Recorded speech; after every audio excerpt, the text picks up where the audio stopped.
2000। এত ছোট মাথায় তো দামি কথা আপনি আশা করতে থেকে বলো না হয় দিলাম কিন্তু পারি না। সরো দিলাম বলো।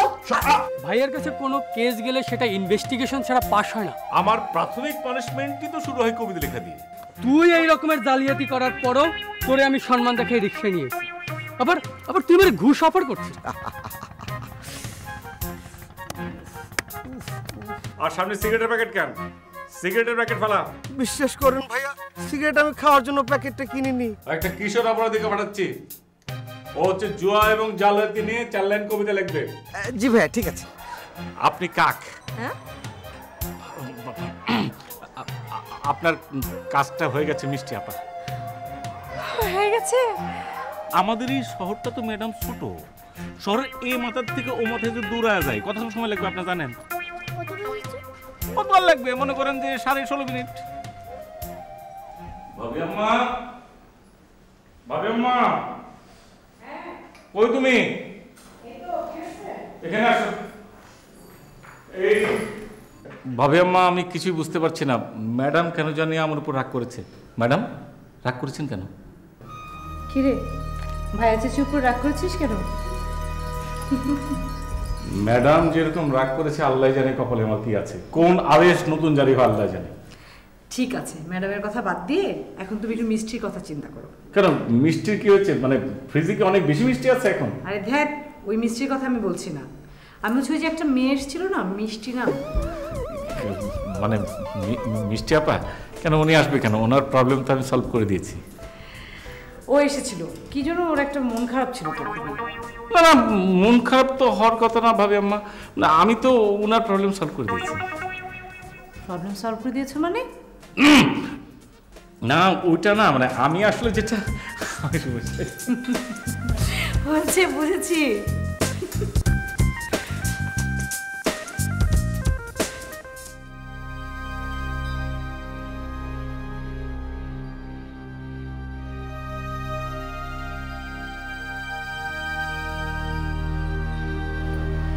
তুই এই বিষয়টা নিয়ে এত চিন্তা করছিস কেন বলতো?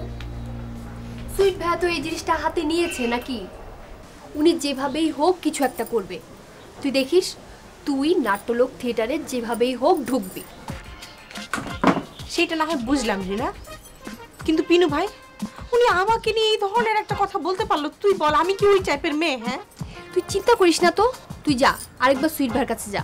দাঁড়া না বাবা, এই কিছুক্ষণ আগেই দোকান থেকে এলাম। এই যে মোবাইল নাম্বারটা নিয়ে আসবি না? মোবাইল নাম্বারটা এখন থাকলে আর ওনার কাছে যেতে হতো না। কি যে বলিস না, এত অল্প সময় একটা মানুষের মোবাইল নাম্বার চাওয়া যায়? হ্যাঁ, এটা কি তোমাদের গল্প নাটক যে একটা ছেলে একটা মেয়েকে জিজ্ঞেস করলো আপনার মোবাইল নাম্বারটা কত? মেয়েটা বলি 0171। শোন, এসব গল্প আর কবিতায় হয়, বুঝছো কবি আপা? এসব নিয়ে কথা বলবা না। কবিতা শোনার প্রহর এসেছে রাতের নিরজনে, জোনাকির আলো নিভে আর জলে শালমহুয়ার বনে, কবিতা পড়া প্রহর এসেছে রাতের নিরজনে, জোনাকির আলো নিভে আর জলে শালমহুয়ার বনে, কবিতা শোনার প্রহর এসেছে রাতের নিরজনে। আমিও ভালো আছি, তবে পেরেশানির মধ্যে আছি। পেরেশানের কি আছে? হ্যাঁ, 8 লাইন কবিতা লিখতে এত পেরেশানের কি? দুনিয়ার কি কবিতা লেখে না, তোরাই লিখছিস? না মানে ভাইয়া, কবিতা যারা লেখে বা লিখবে তারা সবাই কবি, আর আমরা হলাম, আমরা যে কি নিজেরাও বলতে পারবো না। পেয়েছি ভাইয়া, আমরা হলাম গবি, মানে গবেট। এ ভাইয়া কিছু মনে করবেন না, আর একটা সপ্তাহ কি বাড়িয়ে দেওয়া সম্ভব? 1 সপ্তাহ? তামাক বিরোধী কবিতা লিখতে 1 সপ্তাহ? ওই আরেকটা, ওই যে পাপ্পু, ওই যে জুয়া জালিয়াতে নিজে কবিতা লিখতে বলছে, ওর অবস্থা কি? ভাইয়া ওই কবিরও একই অবস্থা, 2 দুস্তা কাগজ নষ্ট করে ফেললো, একটা লাইনও লিখতে পারেনি। ঠিক আছে শোন, তোদেরকে আমি 2 ঘন্টা সময় দিলাম, এর মধ্যে লিখে আনবি, আর যদি না পারিস তাহলে তোদের সাজা আমি চেঞ্জ করে দেবো, অন্য সাজা দেবো। ভাইয়া ভাইয়া 2 ঘন্টার সময় অনেক কম হয়ে যায়, আর 1 ঘন্টা বাড়িয়ে দিন প্লিজ। 2 ঘন্টার 1 মিনিটও বেশি না। 2 ঘন্টার মধ্যে তুই 8 লাইন আর এ পাপ্পু 4 লাইন লিখে নিয়ে চলে আসবি। রাখলাম। সুইট ভাইয়া, সুইট ভাইয়া, আসছি, আসেন। আল্লাহ, তুমি লাইনটাতে লিঙ্গার করছো কেন? এর কারণে তো মনে হচ্ছে আমার হার্ট অসুখ হয়ে যেতে পারে। সুইট ভাইয়া আসবো?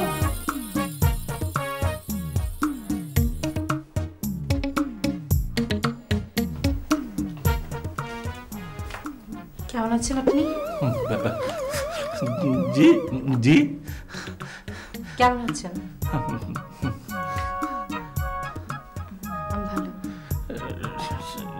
জি আমিও ভালো, কিন্তু আপনার তো ওই নাট্যলোকের অফিস পিনু ভাইয়ের ওখানে যাওয়ার কথা। এটা তো নাট্যলোকের অফিস না, এটা তো সুইট ভাইয়ের বাসা। সেটা আমি জানি, আসলে পিনু ভাইয়ের কাছে গিয়ে কোনো লাভ হয়নি, সেজন্য আবার সুইট ভাইয়ের বাসায় এসেছি। কি বলছেন? পিনু ভাই তো নিজের মুখে আমাকে বলেছে, he told his own lips. আসলে আপনাকে না করতে পারেনি তো, সেজন্য আমাকে মুখের উপর সরাসরি না করে দিয়েছে। না, আমাকে হ্যাঁ বলে উনি কেন আপনাকে না বলবেন? মানে ভিতরে অন্য কিছু আছে নাকি? মানে অন্য কিছু বলেছে? উনি যে কারণ বলেছেন সেটা আমার জন্য খুবই অপমানজনক। মানে একটু কি খুলে বলা যাবে, একটু ওপেন করা যাবে একটু? আমি বলতে পারবো না, এরকম ইনসাল্টিং কমেন্টস আমি কোনোভাবে আপনার সামনে মুখে আনতে পারবো না। আপনি পিনু ভাইয়ের কাছে আমার জন্য রিকোয়েস্ট করেছিলেন, সেই জন্য আপনাকে অনেক ধন্যবাদ। আসি।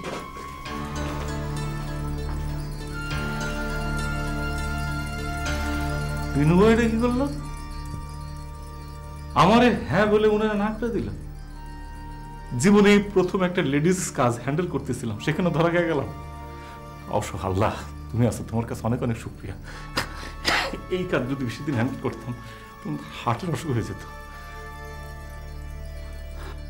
জীবনে যদি দীপ জ্বালাতে নাহি পারো, পারো যদি ক্ষমা করে দিও। এখনো সময় আছে ছাগলের কারখানায়, পারো যদি তুমি চলে এসো। কিরে, আমার কলা তুই ছাগলকে খাওয়াচ্ছিস? ছাগলের খাবো না, কি করবো? হ্যাঁ? না, সরা তো এটা, সরা এটা।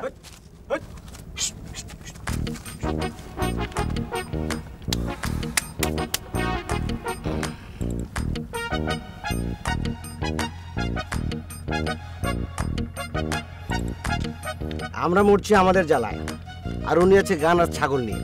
আরে আশ্চর্য, তুই না আমাকে ফোন করে বললি যে এখানে চলে আয়, গান গেয়ে কবিতা লেখার একটা পরিবেশ তৈরি কর। তো গান গেয়ে কবিতা লেখার পরিবেশ তো তৈরি করার চেষ্টা করতেছি, এখন আবার এগুলো কি বলিস? হ্যাঁ ডেকেছিলাম, ভেবেছিলাম তোর গান শুনে একটা মুড চলে আসবে, কবিতা লেখার পরিবেশ তৈরি হবে।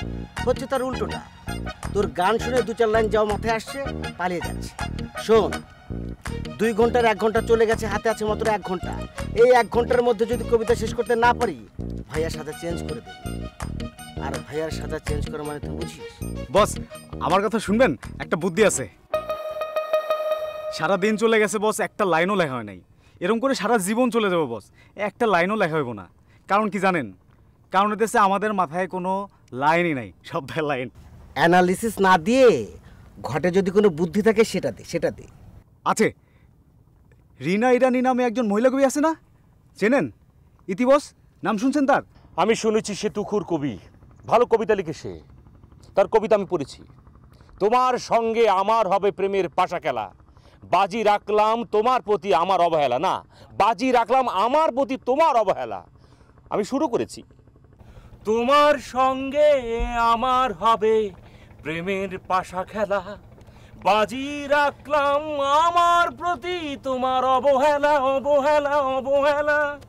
তোমার সঙ্গে আমার হবে প্রেমের পাশা খেলা, বাজি রাখলাম আমার প্রতি তোমার অবহেলা, অবহেলা, অবহেলা। অনেক দমের প্রয়োজন। তুই বিস্কুট খা।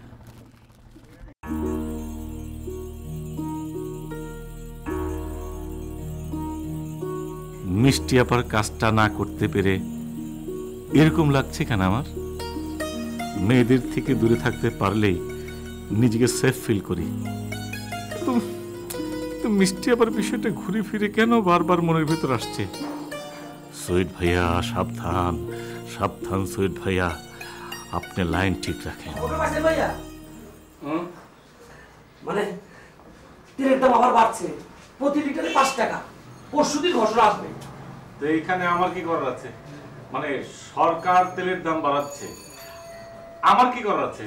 তুমি কি আবার মিছিল মিছিল করবে নাকি? না ভাইয়া, আমি বলছিলাম যে আজকে যদি আমরা তেল বিক্রি করে বন্ধ রেখে আগামী পরশুদিন থেকে আবার তেল বিক্রি শুরু করি, তাহলে চোখ বুঝে আমাদের 1 দিনে 2 থেকে 2.5 লক্ষ টাকা লাভ হবে। এই ছামা, এই তুমি কার পেট্রোল পাম্প ম্যানেজারি করো? আমি কি চামার টাইপের পেট্রোল পাম্প মালিক নাকি? হ্যাঁ দাদা, না মানে ভাইয়া বলছিল যে আলগা লাভ। আলগা লাভ কি? তোমার একটা কথা বলি, তুমি যে এই পেট্রোল পাম্পে তেল বন্ধ করবা, তেল বেচা বন্ধ করবা, লোকজন কি ভাববে? তাদের কি জবাব দিবা? তোমার একটা কথা বলি, এই পাম্পে যে রেটে তেল বিক্রি হচ্ছে সেই রেটে তেল বিক্রি করবা যতক্ষণ পর্যন্ত গভর্নমেন্ট অর্ডার না দেয়। গভর্নমেন্ট অর্ডার দিবে, তার 1 সেকেন্ড দেরি করবা না, সঙ্গে সঙ্গে সেই রেটে চালু দিতে হবে। ঠিক আছে? যত মাথা গরম।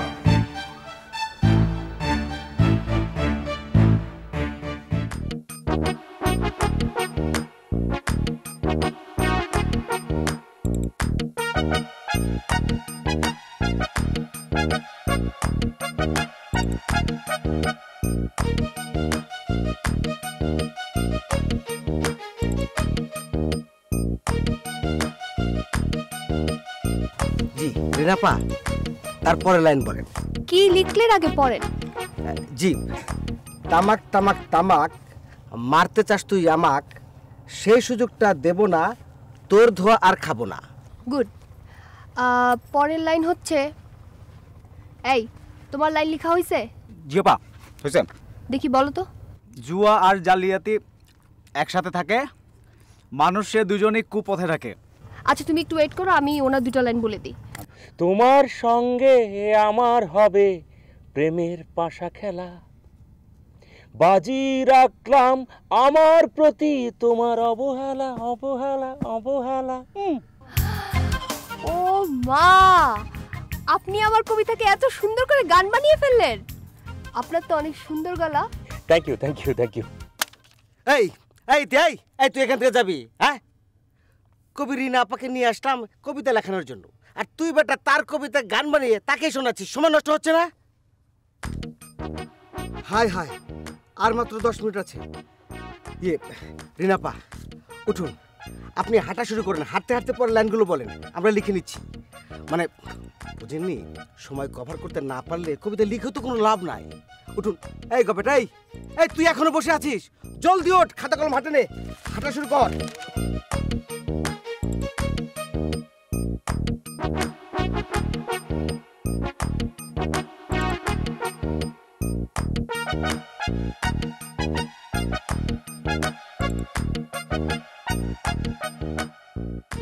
তোমার সঙ্গে আমার হবে প্রেমের পাশা খেলা, বাজি রাখলাম আমার প্রতি তোমার অবহেলা অবহেলা অবহেলা।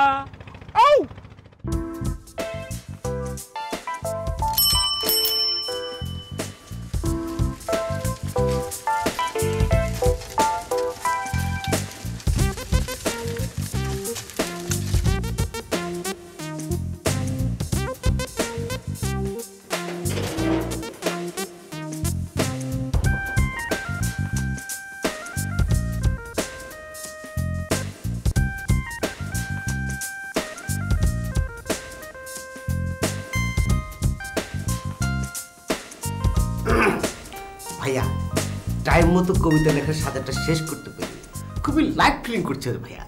খুবই লাইট ফিলিং হতেছে না? জি। তুই হাসছিস কেন? সরি ভাই।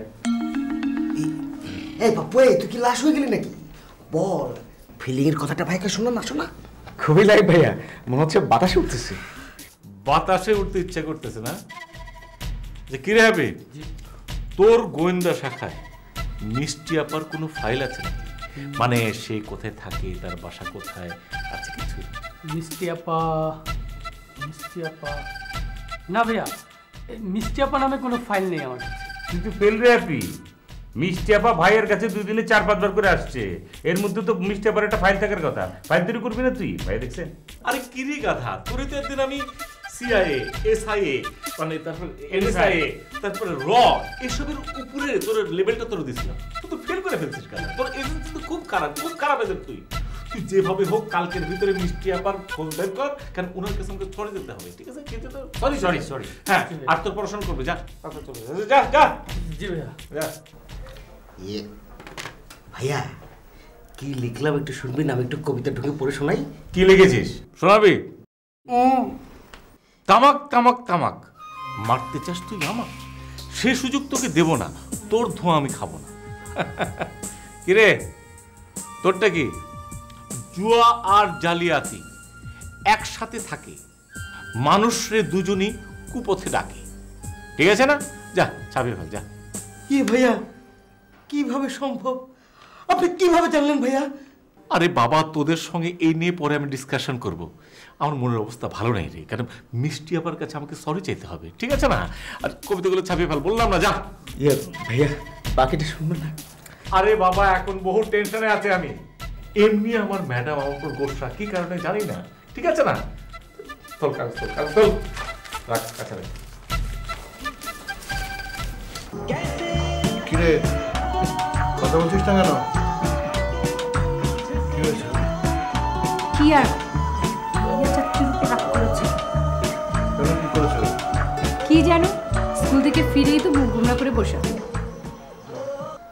তোমরা টিভি দেখছো, দেখো, কিন্তু আমাকে নিয়ে গল্প করো না। সরি আম্মু।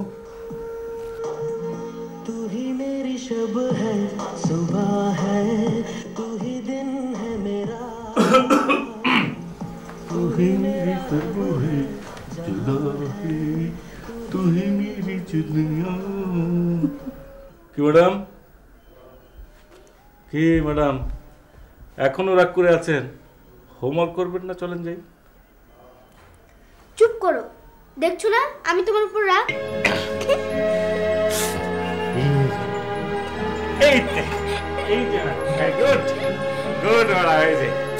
এই তো ম্যাডামের মুড ঠিক হয়ে গেছে। এখন বলেন ম্যাডাম, আপনার রাগের আসল কারণটা কি বলেন? তুমি আমাকে শিখিয়েছো কোনো কথা আন্দাজে বলবে না, যেটা সঠিক সেটা বলবে। আন্দাজে কথা বলা খুব খারাপ। শিখেছি তো ম্যাডাম। তাহলে তুমি আমাকে স্কুল থেকে আনার পথে কেন আন্দাজে কথা বললে? এই শহরের এদিক থেকে দৌড়ে ওদিকে যেতে মাত্র 6.5 মিনিট লাগে। ও হ্যাঁ, মানে ওরকমই, শহর তো খুবই ছোট, মানে এই মাথা থেকে দৌড়ে ও মাথা যেতে মোটামুটি 16.5 মিনিট লাগে। তুমি নিজে কোনোদিন দৌড়াওনি, অন্যরাও দৌড়ায়নি। তুমি কিভাবে বললে কথাটা? তুমি কাল সকালে শহরের এদিক থেকে দৌড়ে ওদিকে যাবে। যদি 16.5 মিনিটের বেশি লাগে তাহলে বুঝবো তুমি আন্দাজে কথা বলছো।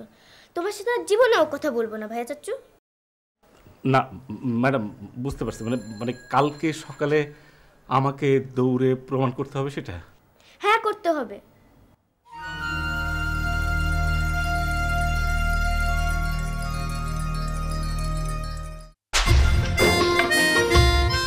ভয় লাগছে রাস্তার মধ্যে আপনি ইন্না নিল্লাহি ওয়া ইন্না ইলাইহি রাজিউন না হয়ে যান। ভাইয়া পারবো, স্বয়ং জামাইকার হোসেন বল আছে না, তারে নিয়ে আসলে পারবো না।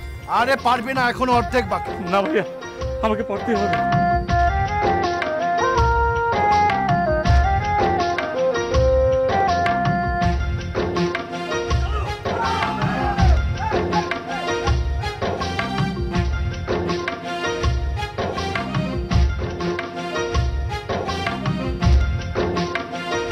আপনাকে ঠিকই দৌড়িয়ে ছাড়বো। আরে ও হলো আমার একটা জানের টুকরা। গান শুনে আমি মুগ্ধ। ভাইয়া ভাইয়া, আনন্দের একটা কল তুলে। ঠিক আছে।